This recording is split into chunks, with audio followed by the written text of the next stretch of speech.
12 जून 2025 air India की flight VTANB Ahmedabad airport से उड़ान भरती है। चंद मिनट बाद आसमान से जमीन की ओर तेज रफ्तार में गिरता एक बोइंग 787-8I और फिर एक भयानक विस्फोट। 270 जिंदगियां एक झटके में तबाह। लेकिन सवाल यह है कि क्या ये मौतें रोकी जा सकती थी?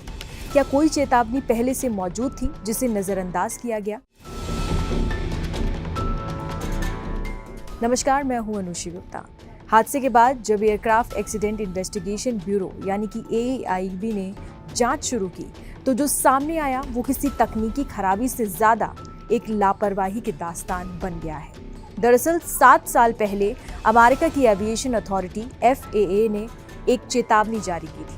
बोइंग विमानों में लगे फ्यूल कंट्रोल स्विच के लॉकिंग फीचर में खामी थी। स्विच डिसएंगेज हो सकता था, यानी उड़ते विमान में अचानक फ्यूल सप्लाई कट हो सकती थी। 17 दिसंबर 2018 को FAA ने इस खामी पर एक स्पेशल बुलेटिन निकाला, मगर ये बुलेटिन सिर्फ एक सलाह था, कोई जरूरी दिशा निर्देश नहीं। और यहीं से शुरू हुई लापरवाही की वो चेन रिएक्शन, जिसका अंत 2025 के क्रैश में हुआ। ना बोइंग ने इस सिस्टम को अपडेट किया, ना एयर इंडिया ने इन पुर्जों की जांच जरूरी समझी। AAIB की रिपोर्ट में साफ है, जिस पार्ट पर सवाल था वही पार्ट क्रैश हुए प्लान में भी लगा हुआ था। ये वही पार्ट था 4TL-837-3D, जो बोइंग के कई मॉडलों में सामान्य रूप से इस्तेमाल होता है, मगर इसके लॉकिंग फीचर पर कभी गंभीरता से काम ही नहीं किया गया। रिपोर्ट बताती है कि VTANB के थ्रॉटल कंट्रोल मॉड्यूल को 2019 और फिर 2023 में बदला गया, मगर जो असली खामी थी फ्यूल कंट्रोल सिस्टम से जुड़ी, उसकी तरफ किसी ने देखा तक नहीं।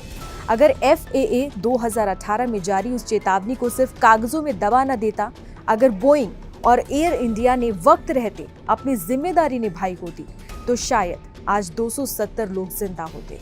कभी कभी हादसे अचानक नहीं होते, वो धीरे धीरे बनते हैं, चेतावनियों के अनसुने रह जाने से।